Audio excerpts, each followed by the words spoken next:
9h, 11h, Europe 1 Culture Média. Philippe Vandel. Attention, on y va, Yann Moix, bonjour. Bonjour. Yann Moix est avec son portable et il joue aux échecs.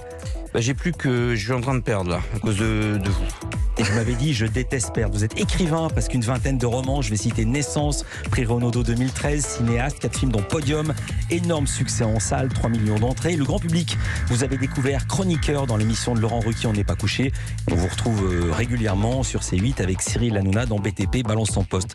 Parfois, on vous qualifie de polémiste, vous avez eu des polémiques avec le ministre de l'Intérieur, sur votre vision des femmes, sur des écrits de jeunesse que vous avez reniés, aussi à cause du livre Orléans. Et justement, après Orléans, après Reims, vous publiez Verdun, 3e roman de votre tétralogie, Au pays de l'enfance immobile. Vous annoncez Paris, c'est Grasset. Verdun ne se déroule pas seulement à Verdun, mais c'est votre service militaire, à l'époque où il existe encore. Vous n'êtes pas engagé volontaire. Pourquoi le choix de cette période de votre vie ? Plutôt, qu'est-ce qu'elle dit de vous ? Elle dit l'ennui, elle dit une période de la vie où on n'est pas forcément très bien dans sa peau, celle où on se cherche, celle où on essaie de trouver sa place sur Terre. Il n'y a rien de plus difficile. Les gens qui ne trouvent pas leur place sur Terre ont des vies atroces. Qui je suis ? Alors, un peu d'imposture à l'âge de 20-25 ans fait beaucoup de bien parce qu'on veut être quelqu'un qu'on n'est pas encore ou qu'on ne sera jamais. On a des modèles. On veut être un grand écrivain, un grand réalisateur, un grand chanteur, que sais-je. Mais en tout cas, on ne peut pas vouloir être soi-même parce qu'on ne sait pas encore qui on est. Donc, on veut être un autre. Donc, on essaye des panoplies. Vous n'étiez pas engagé volontaire ? Non, j'étais pas engagé volontaire, mais enfin, j'ai pas pu me faire réformer. Ça allait être ma question. Non, Pourquoi n'avez-vous pas essayé d'y échapper comme beaucoup de gens à l'époque ? D'abord, je suis un piètre comédien, et par ailleurs, j'avais pas non plus de piston. Donc, j'étais livré à moi-même et je me suis dit, allez, on y va. Ça peut être une expérience. Ce qui est très intéressant, c'est pas le vieux tonton en fin de dîner qui raconte son service militaire. Vous devenez officier par un phénomène bien connu. Je résume évidemment toutes les humiliations subies quand vous étiez troufion. Vous les faites subir à votre tour quand vous montez en grade. Alors oui et non, je les ai fait subir pendant les premières semaines à mes troufions, si j'ose dire. Et puis après, j'ai appris que c'était absolument pas comme ça qu'il fallait avoir de l'autorité. L'autorité, c'est quelque chose d'assez simple. D'abord, il faut pas crier sur les gens, il faut les respecter et il faut les écouter. Et se montrer le moins souvent possible. Un bon chef, c'est celui qui n'apparaît presque jamais. Celui dont la présence est fondée sur l'absence. J'aurais jamais posé cette question s'il n'y avait pas eu ce qui s'est passé avant-hier aux Oscars. Page 222, vous racontez comment vous mettez une gifle devant tout le monde à un sergent-chef. Donc vous n'étiez pas calmé. Ah non, mais c'est brutal. Il y a des moments où on ne peut pas se laisser non plus humilier. Il y a des choses qui ne passent pas. C'est-à-dire que Will Smith, je comprends bien ce qui s'est passé. C'est-à-dire qu'il n'a pas pu s'en empêcher. It was beyond his control. Vous voyez ce que je veux dire ? Bien sûr. Il y a des choses, on se surprend soi-même en train de les faire. Mais on n'arrive pas à ne pas le faire. Donc oui, ça peut arriver. Et une gifle, par exemple, c'est rarement calculé. C'est quelque chose d'inopiné, souvent. Vous auriez pu ne pas le raconter, et dans ce livre, je dois dire, vous ne donnez pas le beau rôle. Jamais. Romanesquement, tous les moments agréables pour moi sont ennuyeux pour le lecteur. Par exemple, je vous donne un exemple. J'ai fait Sup de Corinthe, qui est une mauvaise école. J'ai fait un livre dessus. J'ai fait Sciences Po Paris, qui est une très bonne école. J'en ai même pas parlé une fraction de seconde dans mes livres.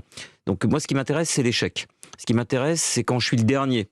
Quand je suis le moins beau, le moins intelligent, le moins fort. Ça, et on a tous eu l'occasion d'être le moins beau, le moins intelligent, le moins fort dans la vie. Hélas. Donc ça, c'est les occasions qui romanesquement m'intéressent. C'est ça que je creuse. Alors, je ne sais pas si vous êtes fort ou pas fort. On va parler de vos intestins, si j'ose dire. Vous racontez une histoire incroyable. Un soldat avait disposé du verre pilé dans des rations de combat de ses camarades, du verre, ensuite des clous, des vis minuscules, je vous cite, des petites tiges d'acier, des trombones, vous en avez ingurgité. Tout ceci est authentique. Oui. C'est-à-dire qu'à la fin du service... Et quelles conséquences ? Aucune. Un jour, donc c'est un piou-piou, un Bigorre, ouais. Un Bleu Beat, tout ce que vous voulez, qui, à la fin du service militaire, m'a dit « Mon lieutenant, voilà ce que j'ai fait pendant pendant que je vous ai servi à déjeuner pendant tout le service. » Vous disiez que vous aviez mal au bide, vous somatisez. Oui, non. Ce qui se passe, c'est qu'un jour, j'ai fait des radios, et un type m'a dit que j'avais un ressort dans le ventre. Et là, je me suis aperçu que c'était 10 ans plus tôt un soldat qui m'avait servi des clous ou des ressorts. Et effectivement, quand il m'a dit qu'il nous servait des clous, des vis et des boulons, quand j'ai eu cette information, j'ai somatisé, j'ai eu extrêmement mal au ventre. Donc j'ai un petit ressort dans l'intestin, à vie, parce que ça s'en ira jamais, et c'est pas très grave, ça sonne pas dans les aéroports. Un type s'est vengé des officiers en leur servant des vis, des clous et des boulons, mais microscopiques, des petits trucs, pendant des mois et des mois. C'était sa manière. Il y en a qui crachent dedans, hein, dans la nourriture. Bref, c'est une manière de se venger des officiers. Et lui, il l'a fait comme ça. Et maintenant, ça vous fait rire. Ouais, c'est drôle. Mais j'ai un souvenir de ce type à vie dans le corps. Yann Moix avec nous, Culture Média continue. On a encore beaucoup de questions autour de ce livre Verdun et autour de Yann Moix, parce que l'un ne va pas sans l'autre. À tout de suite. 9h, 11h. Europe 1 Culture Média. Philippe Vandel. En compagnie de l'écrivain Yann Moix, il publie Verdun, un roman chez Grasset, roman dont vous dites que tout est vrai, on va en parler. C'est la première fois de ma vie, je dois le reconnaître, que j'interroge quelqu'un dont je sais qu'il a un ressort dans le ventre, un petit ressort métallique. C'est ce qu'a révélé une radio. C'est arrivé, je dis ça pour les gens qui prennent l'émission en cours de route ou qui sont dans leur voiture. C'était un troufion qui voulait se venger du sort qui lui était fait pendant le service militaire et qui a disposé des petites vis, des petits clous, de la limaille de fer, des bouts de verre dans les rations de combat. Page 158, Yann Moix, vous écrivez ceci. La folie humaine est sans borne, elle ne consiste pas simplement à vouloir exterminer les juifs, à brûler les impies, à lâcher des bombes sur des millions d'innocents, à violer des enfants, à trancher des têtes, à multiplier les charniers.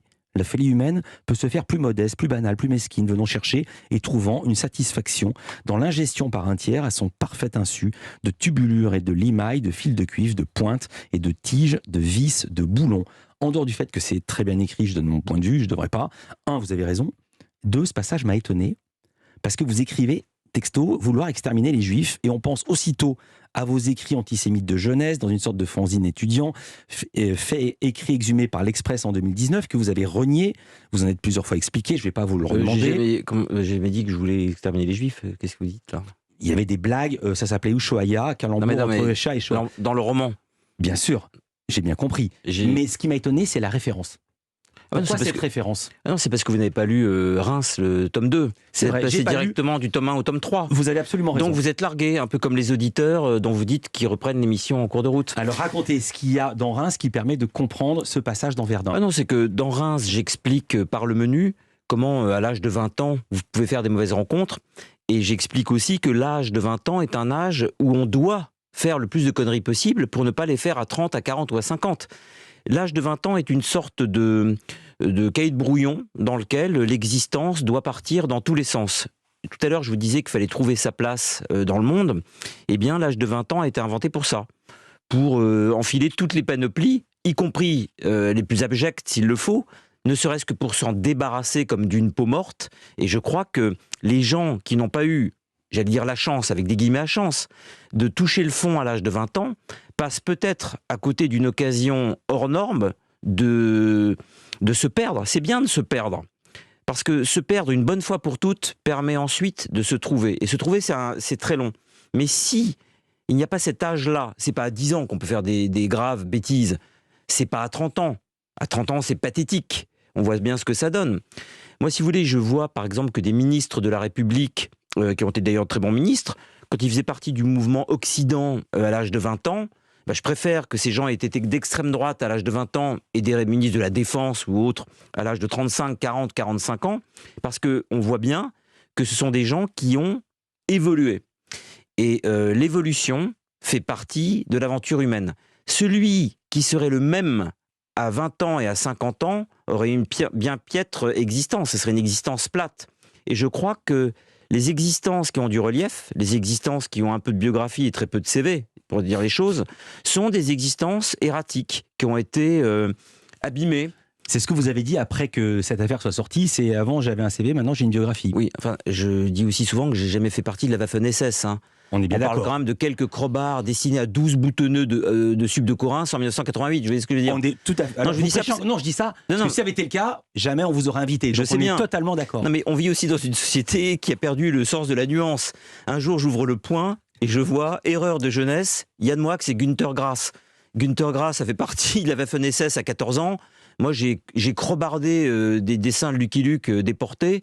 C'était abject, c'était ignoble. Je les relativise aujourd'hui parce qu'avec 35 ans de recul, ça me donne des boutons.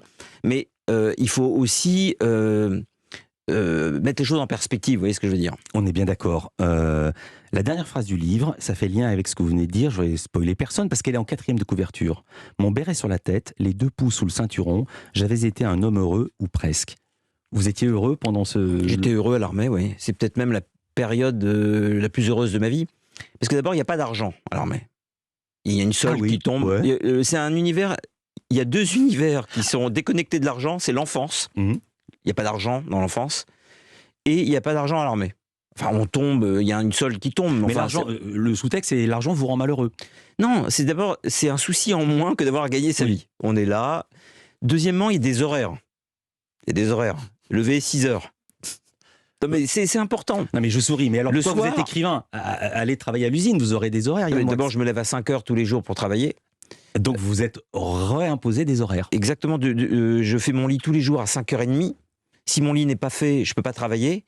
Et je vais faire du sport tous les jours, je vais nager tous les jours. Donc, depuis que j'ai fait l'armée, j'ai une discipline militaire.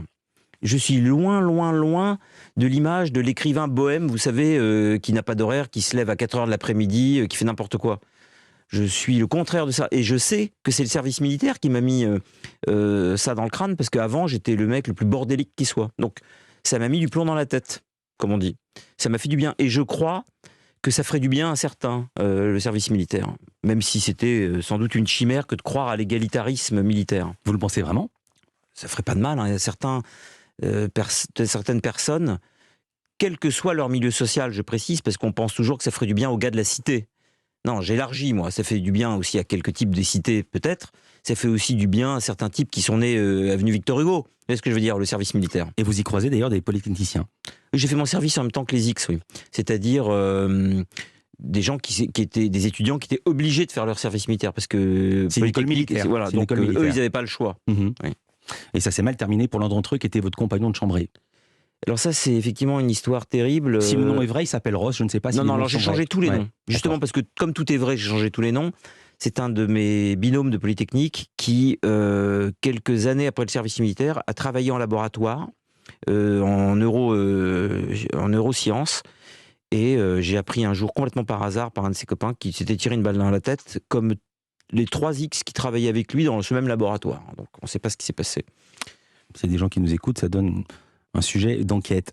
Télescopage avec l'actualité, vous racontez, vous faites des manœuvres sans ennemis, c'est le principe du service militaire, vous êtes des militaires sans guerre. En Ukraine, c'est l'inverse, il y a une guerre sans militaires, sont les civils qui défendent Kiev. Vous avez une formule que je trouve très belle, vous dites « j'ai fait l'armée sans faire la guerre ». En ce moment, il y a des gens qui font la guerre sans avoir fait l'armée. Comment vous regardez ces événements ? On s'aperçoit que la guerre, c'est une improvisation, en fait. Tout ce qu'on nous apprend à l'armée, c'est-à-dire les mesures de sécurité, les protocoles, le maniement des armes, le nettoyage des armes, tout ça, on s'aperçoit en fait qu'en vrai temps de guerre, on n'a pas le temps de s'en préoccuper. En vrai temps de guerre, on prend l'arme qu'on a sous la main et on y va. Et le service militaire était quand même une comédie, en ceci qu'il manquait le premier acteur d'une guerre, c'est-à-dire ne même pas l'ennemi, mais la peur de mourir. Faire la guerre sans la peur de mourir, c'est faire la guerre pour de faux, donc c'est une énorme poilade, c'est une comédie, c'est du théâtre. Et donc je crois aujourd'hui que quand on voit la situation en Ukraine, on a là affaire à des vrais guerriers, mais pas des militaires. Et donc il y a une différence entre être un guerrier et un militaire. Et on voit la différence parce que les Russes sont des vrais militaires, théoriquement sur le papier. Oui, pas forcément des guerriers sur le terrain. Et donc on avait ce paradoxe au service militaire, on voyait des militaires de carrière, des types qui étaient lieutenant-colonel par exemple, qui n'avaient jamais fait la guerre. Et inversement, il y a des gamins de 16 ans aujourd'hui en Ukraine qui ont plus d'expérience de la guerre que des lieutenants-colonels que j'ai rencontrés en 1992. C'est ça qui est fou, en fait. Être militaire, ça ne veut pas dire faire la guerre. Le regard de Yann Moix, on continue à en parler de musique. Il y a Stéphanie Loire qui arrive avec des découvertes. Culture Média continue également. À tout de suite.